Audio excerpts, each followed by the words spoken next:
What comes to mind when you think of the hardest challenge in Final Fantasy X? Up until recently, I would have said the No Sphere Grid speedrun challenge was the most difficult one to do in the game, where you're not allowed to power up your characters using that mechanic. However, there's a much harder challenge that I didn't know about until very recently, and by the end of this video, you're going to be very familiar with this completely ridiculous abbreviation. Today, I'm going to tell you the story of what used to be Final Fantasy X's impossible challenge, how it evolved over time from just NSG, and how it took the community over 13 years to complete it.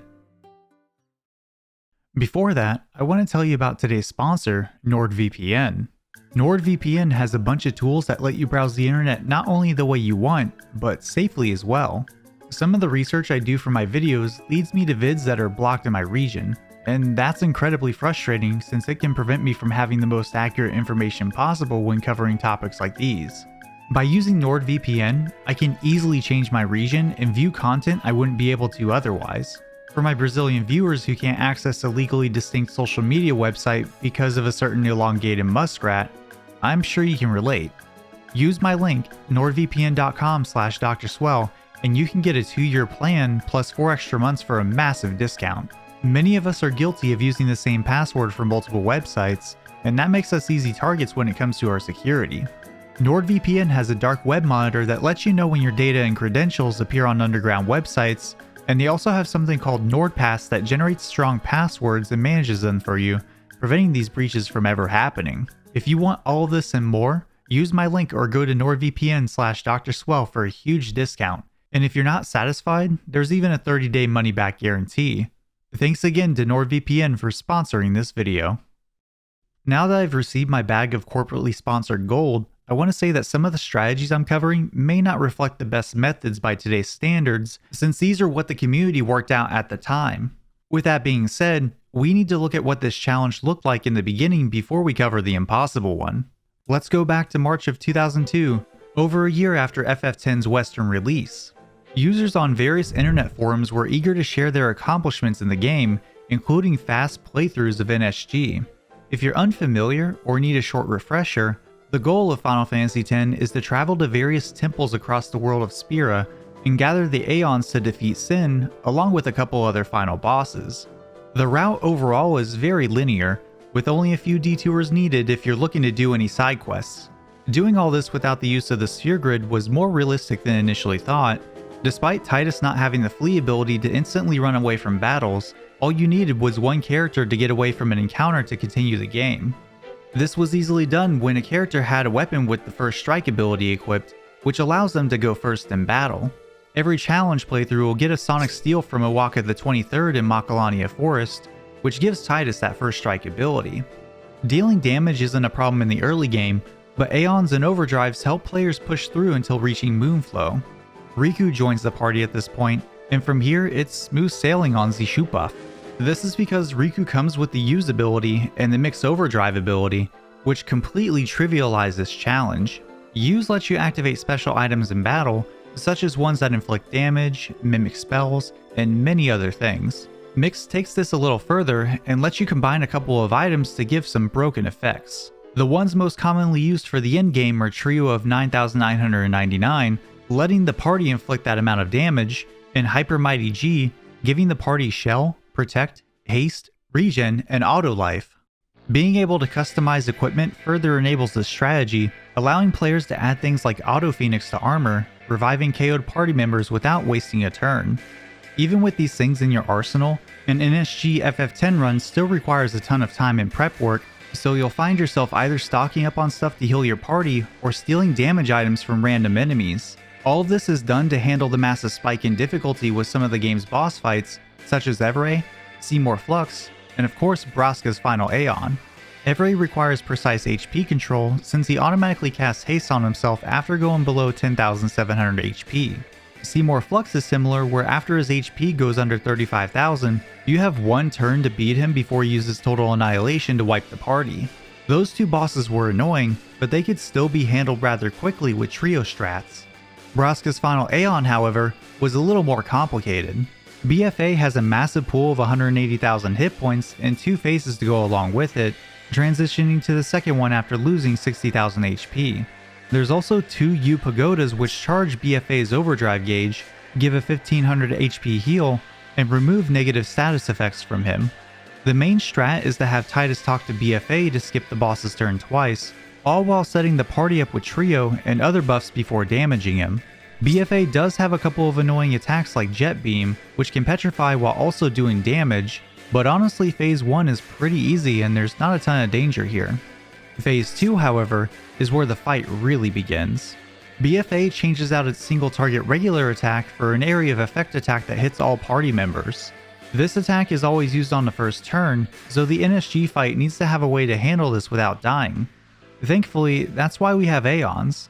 Yuna has used the Grand Summon Shiva with the full overdrive gauge, and her Diamond Dust overdrive does a decent amount of damage to BFA, and it also stuns the U Pagodas for 3 turns. Shiva eats the first attack from BFA, and this sets up the rest of the party to dump overdrives and items on the boss. All of these are multi-hit overdrives and items, with some hitting a random enemy when there's multiple in battle. And that's why the Shiva overdrive was so important. It removed all other targets, so all damage is focused on the boss. While strategies varied for this fight and the rest of the playthrough, the framework for the NSG challenge was the same across most completions at that time. Some people in the community even made guides to finish the challenge, including an iconic one on GameFAQs created by users Dustman and Zarus. Over time, more and more people completed their playthroughs with the restriction, and with that completion rate increasing, more experienced players took to various forum threads to give their thoughts on the state of NSG. Some even thought that the challenge was too easy, putting their opinions of it on full display for all in the community to see. It's for these reasons and more that talk of a new, harder challenge would emerge in the Final Fantasy X community.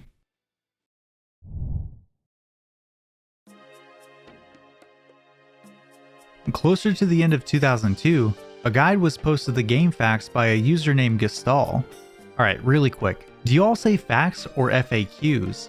I used to say facts when I was younger, but I changed that when I found out that it meant frequently asked questions. But for the sake of this video and all of the people who've yelled at me in the comments, I'm gonna go with facts for the time being. Anyways, the guide was titled No Summon, Sphere Grid, Customization Challenge. The No Summon restriction is pretty self-explanatory. Summoning Aeons is forbidden unless it's required by the game to progress, such as the Garuda fight in Besaid or the Isaru fight in Via Purifico. No Customize is honestly the more impactful change, banning the ability to modify your equipment via the Customize menu. This means if you want an equipment with a certain ability, you're going to have to grind specific encounters for the drop you need. As you might imagine, this complicates the challenge in several ways.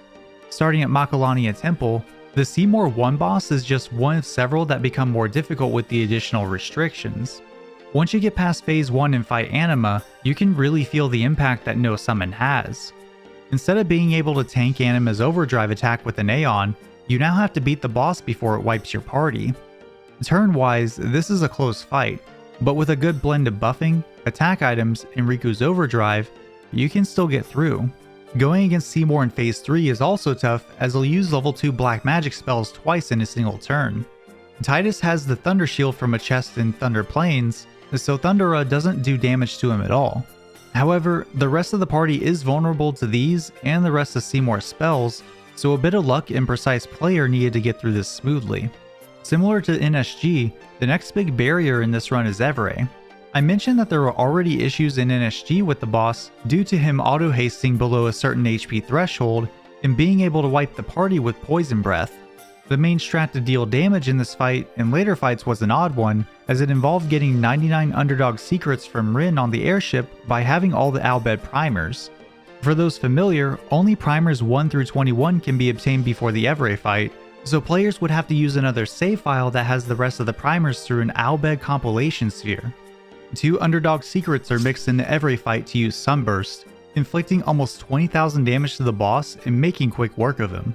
Seymour Natus faces the same fate here, where Sunburst is used to skip the first phase and all the strong magic attacks he can use.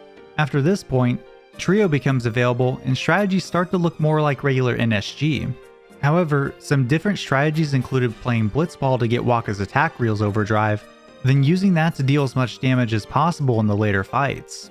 There is some prep that fights like Sanctuary Keeper require, such as getting Riku to 1 HP and having SOS haste equipment on so she gets 2 turns before the boss.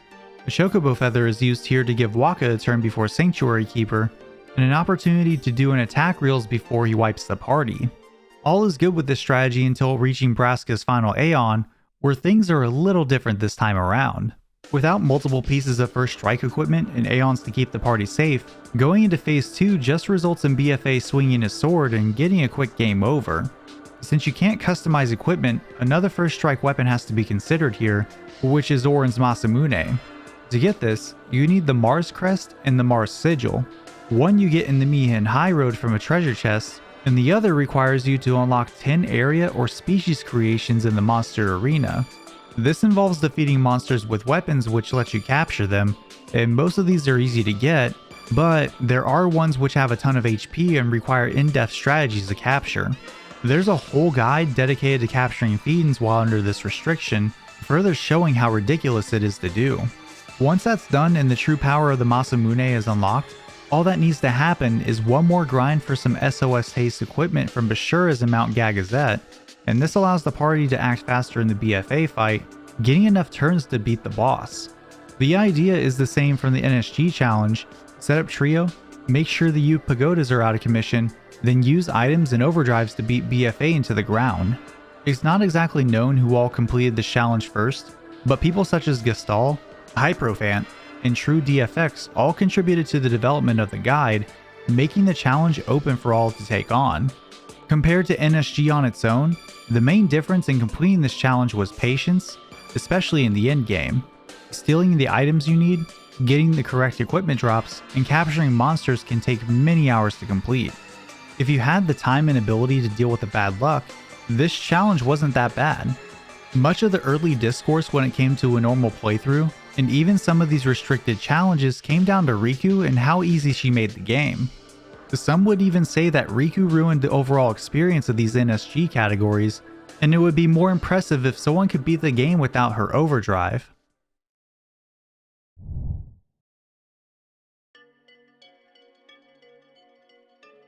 Sometime in 2003, the community started discussing ways to get through the game without the use of overdrives. Many forum users following these challenges were skeptical that this could happen, with onlookers saying fights with Seymour, Overdrive Sin, and of course BFA were impossible to beat. Not having mix to instantly buff the party with defense or damage output leaves the player at a major disadvantage, so most of the strats in the previous challenge were made obsolete, and those wanting to take this on were starting from scratch at the beginning of Mushroom Rock Road. But there were rumblings on the GameFAQs forums that this challenge was possible, with someone named Ken Lionheart even claiming they made it all the way to BFA by farming dark matters from Blitzball. He wasn't sharing any of his strategies at the time in the main challenge thread, so someone straight up made a separate topic calling out Ken Lionheart to share these strats to reach BFA in the challenge, instead of just posting about his progress in the challenge thread. Things like this were a common occurrence, as the FF10 challenge community was pushing hard to beat this specific challenge. This is just one example of the many threads that were going at the time due to the sheer popularity of NSG and its subcategories. Usually, when enough information comes out in these threads, or if major breakthroughs are made, some people compile that into a FAQ. This brings me to a user named DarkLocke, who put together a guide for NSG, NS, NC, and O back in 2004, documenting all of these strats in his free time outside of school. I was talking to him recently about his guide, and he told me he wrote this when he was only 15 years old, which honestly is mind-blowing to me. Getting into how the challenge was actually done, you had light and lunar curtains for protect and shell, chocobo feathers and wings for haste, and finally stamina tablets and tonics to double max HP during battles. As for damage, items such as dark matter, supreme gems, blessed gems, and shining gems were sought after since they dealt massive damage, a good replacement for mixing trio. Dark matters are the strongest offensive items in the game, dealing damage over the soft cap. They can come from several sources, but the earliest one comes from the Blitzball leagues. If you haven't started a league, you can change the league prizes every time you reset the game, allowing you to get a dark matter for each league completion. Supreme gems can be stolen during some of the Sin fights, but they can also be attained even earlier by unlocking Greater Sphere in the monster arena. This is done by unlocking 2 species conquest fiends or capturing all the fiends in 2 different species. Shining gems can be stolen as well, but you get 60 of them when you unlock a Spada in the monster arena. Then finally, blessed gems are stolen from Barbados in this challenge. The early game is mostly the same, but improvements were made since there was more of an emphasis on getting as many resources as possible. Poison fangs were now stolen from bite bugs back in Mushroom Rock Road, which deal a whopping 2,000 damage when used. They also inflict poison, which is very useful for some of these boss fights that are coming up. After getting Riku, the idea was now to use Dark Matters against Seymour 1, Evray, Seymour Natus, and Seymour Flux. Seymour Flux for a while was a tough boss, as the party wouldn't have enough damage output to beat Flux before his total annihilation attack, but Ken Lionheart came up with a clever strategy to fix that. It turns out that Flux isn't immune to poison, so using a Poison Fang here adds a tick of poison damage every time Flux takes an action. On Riku's second turn, Ken does something wild and uses a Chocobo Feather on Flux to give him haste. With an extra 1400 damage inflicted at a pretty fast rate, this was enough to push Seymour into phase 2 without ever seeing cross cleave. Riku still had to not get targeted by any attacks, but the battle only takes 3 minutes when things go right. Sanctuary Keeper is another fast fight that looks impossible at first, but the main strat is to use a Star Curtain to cast Reflect on the boss, then a Poison Fang to poison him. Riku is then switched out in preparation for the next attack, as she already comes in with haste and needs to keep it in the rest of the fight. A bit of luck is required here, as the boss can't be beaten before he casts Photon Wings. The only one who can survive this is Auron, but it also inflicts a ton of status effects, so you have to hope that Auron doesn't get confused.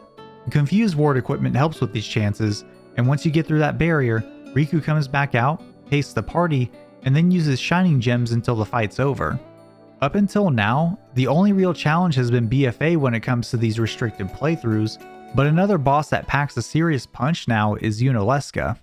This one kept the community busy for a while, as there's so much prep work that's needed for the fight, and many of these strats would be dead ends.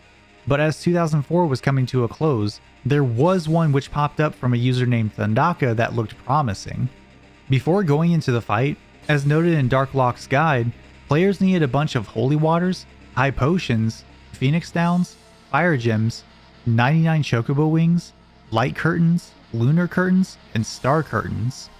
More status resistant armor is needed before the fight, as well as a curative charge for Riku that has auto med, healing some status effects on her when inflicted.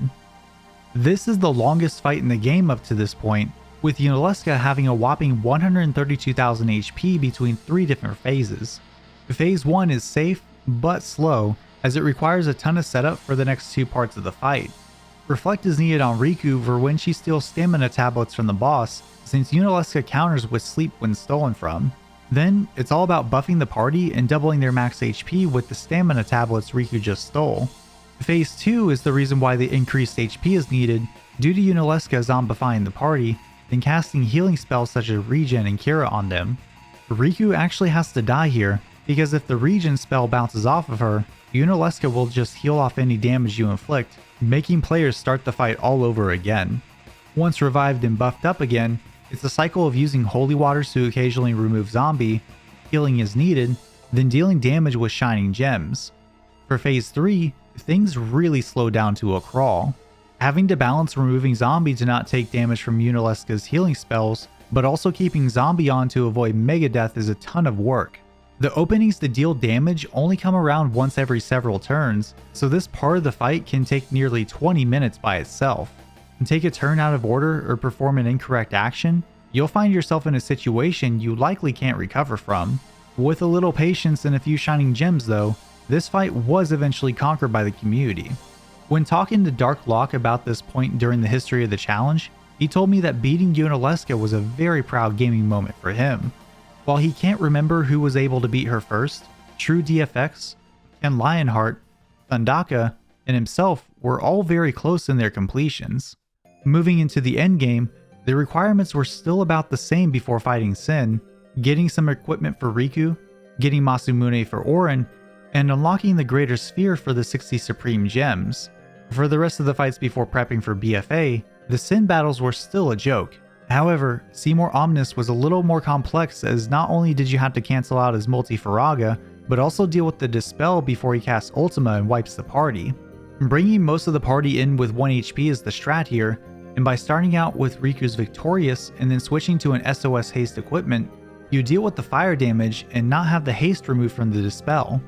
The only thing here is you'll be short some damage before the kill, as this strat only gets off 8 Supreme Gems before the party wipe, so Auron's low HP Masamune attack and Lulu's Blizzard are used to finish Omnis off. All that's left now is to beat BFA and complete the game, but unfortunately, that's where the community had a big problem. Like I mentioned earlier, a big problem with BFA is in Phase 2, where you can simply swing his sword a bunch and wipe your entire party. People believed there was an opening, but it required a ton of luck to make it happen. At the time, the challenge was left at a standstill when it came to BFA, and over the next year and a half going into mid-2005, a few people in the community would make it to the final boss, all met with the same fate. There was no way forward at that time, but there were a couple of ideas that people had thrown out there. Auron would have the health to survive many of BFA's attacks, even though others in the party could not. You don't want to waste a turn reviving someone, so the Auto Phoenix ability on armor was essential for the fight. Luckily, there's a chance that the Greater Sphere fight will drop this exact armor. Trying to figure out this fight without being countered with Ultima is actually easier than it looks, and it comes down to a single item that breaks this boss. The Candle of Life sets a Doom counter on an enemy when used, and this is great since Greater Sphere isn't immune to Doom, but the problem is that the Doom counter is 255 turns long. Each run through the Greater Sphere fight would take around 90 minutes, and even worse, the equipment drop required for Auron was only a 7% chance of success. With this being another wall for the challenge, many people in the community opted to go back through the early game and reevaluate some of the strategies they were using. There were some who thought fights could go easier with the knowledge gained from solving most of the endgame in this challenge. One of these improvements was finding ways to beat different bosses throughout the game without using any dark matters. Grinding Blitzball was the last thing people wanted to do when it came to this challenge, and the community would see some more people join in on the effort to make this happen. People such as True DFX, Yuna's Secret Child, Zamato, and Blitzace were instrumental in some of the early days of strategies. True DFX refined Ken Lionheart's initial route by taking the total amount of dark matters needed before BFA down to 3, meaning 3 bosses stood between him and a 0 dark matter playthrough. The first of these was Evere, and it was surprisingly much easier than expected. All you needed to do was use a silver hourglass on him at the start of the fight for a slow effect, then use Poison Fangs while maneuvering the ship away from the boss as needed. Seymour Natus was conquered as well, with a similar strategy that used Poison Fangs and character swapping to avoid elemental damage. SOS Null Elemental Armor is used here, combined with the Soft Ring on Yuna to prevent petrification in the second phase. When I was talking to Blitzace about how this fight was solved, he mentioned that Yuna's Secret Child got to it first and posted it in one of the challenge threads. Blitz was a huge lurker at the time, and he happened to solve it the exact same day as YSC, so his first post ever was saying he solved the Natus fight with a different strategy. Blitzace was also the main contributor to theories on how to beat BFA in this challenge, including a modern strat that's used in fights to this day. BFA is not entirely immune to both poison and zombie, so he can be afflicted with those status effects. Mega Potions would be the main items used here, and if you managed to get an equipment that had alchemy, the damage inflicted would be doubled. This can be dropped from the crawler fight in Macalania, so that's actually not a problem to grind for. Combine this with some various gems and dark matters, then you could theoretically get through if you have good RNG. The main problem, however, lies with the U-Pagodas that are in play. They start out with 5000 HP, and when you defeat them, they come back after a few turns with additional HP equivalent to the damage dealt to them in that previous life.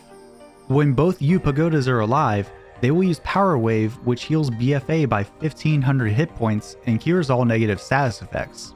Not only would you need to get lucky with Auron not being targeted here, but also balance dealing damage with managing how often the Pagodas could take their actions. With that being said, no one had taken their BFA fights far enough to even confirm a kill was possible, so this was all speculation. In the meantime, users such as Fate48, DarkLocke, CatFC, and Yuna's Secret Child were finding ways to capture all the fiends in Spira for the Monster Arena side quest. This was a barrier for a long time now, but there were people who wanted more of the rewards that the Monster Arena had to offer, including the 99 dark matters you got from capturing 5 of every fiend. The strategies that went into getting these fiends, especially ones like Great Malboro and Behemoth King, were jaw-dropping for the community at that time. For example, Great Malboros are very likely to start out with bad breath. You can't cover all the status effects that it can hit you with, so the strat was to use confuse resistant armor, then hope none of the other status effects did you in. With a mix of shadow gems, fire gems, and a little bit of luck, it's possible to capture this enemy in just under 10 minutes of fighting. One by one, each of these difficult captures were conquered, and thanks to the efforts of those I listed before, the dark matters could be obtained without Blitzball. To say that this was a huge accomplishment would be an understatement. You see, conquering a new part of the game with this restriction allowed the community to open the door to a new challenge, one that would be even more ridiculous than what we've seen so far. When it was discovered that people could finally get dark matters without Blitzball, Yuna's Secret Child and CatFC started to impose the restriction in their challenges. However, this wasn't the only thing they were doing, because they came up with other ways to increase the challenge's difficulty. In addition to the no Blitzball restriction, these two included no escapes and no encounters equipment into their playthroughs. So in 2005, the NSG, NS, NC, NO, NE, NNE, and BB challenge was born. Oh, and in case you forgot, BFA had not been beaten in the previous challenge yet, so stacking this on top of that just made the barrier to completion that much bigger. At this point, everyone taking on this challenge had the ability to defeat BFA, but the idea of grinding out that fight was not as appealing.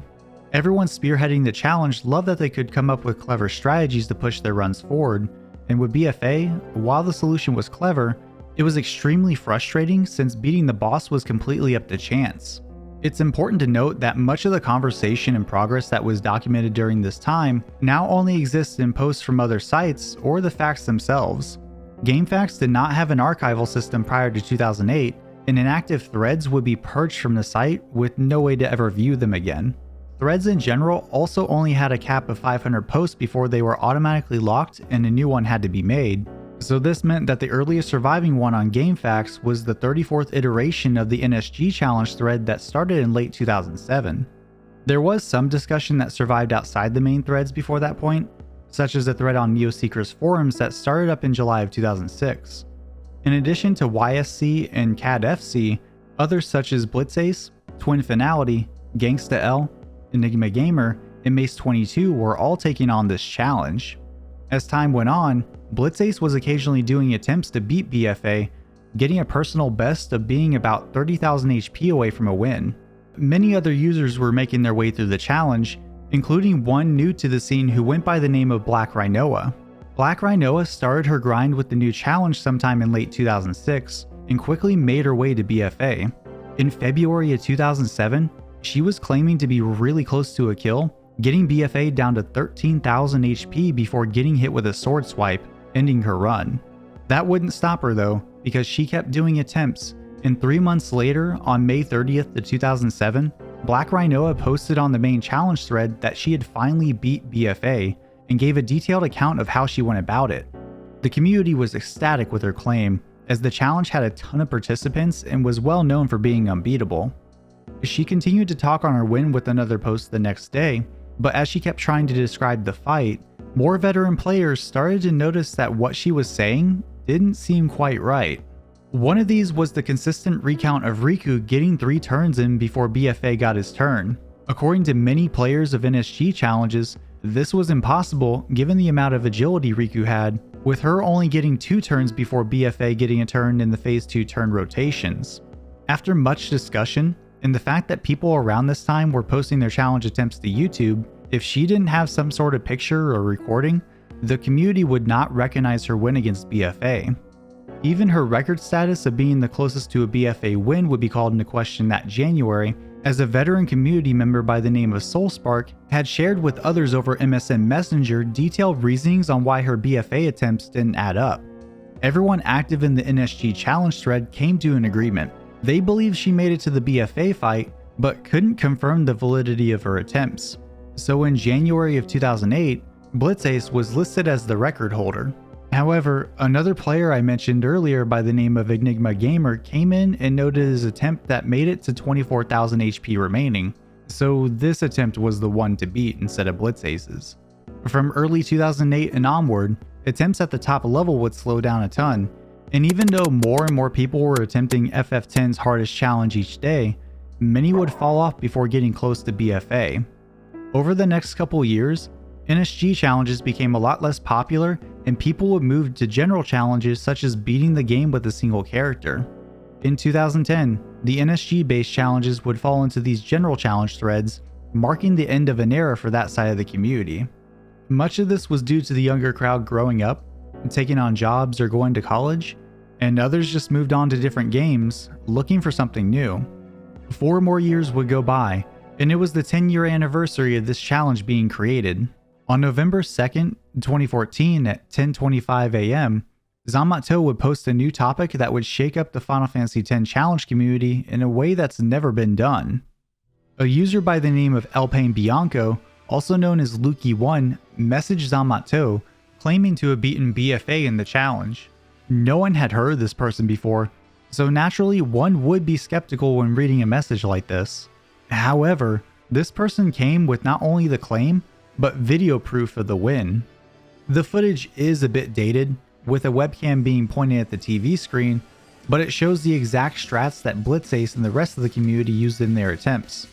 This was also only phase 2 of the fight, but considering this phase is the wall and stops players in their tracks, everyone was okay with only this part of the fight being recorded. Luki's phase 2 was nothing short of incredible. No sword swipes at all after the first attack, which is extremely lucky. Also, there wasn't a setup with poison tick damage or anything like that.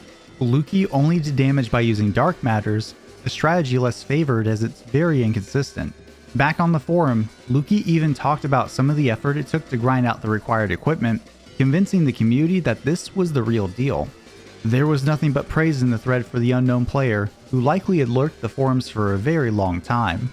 As of today, there are only 5 documented wins for this challenge, including Blitzace, who finally earned his win 2 years ago to the day that I'm writing out this part of the script.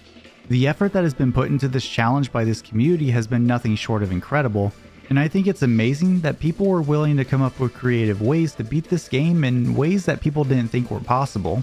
While this story has come to an end, there's other difficult challenges out there that still need to be completed, some of which are considerably harder than this one. However, NSG, NSNC, NO, NE, NNE, and BB will always be that challenge that reached ridiculous heights of popularity and was thought to be impossible. Stay hydrated, folks, and thank you all so much for watching.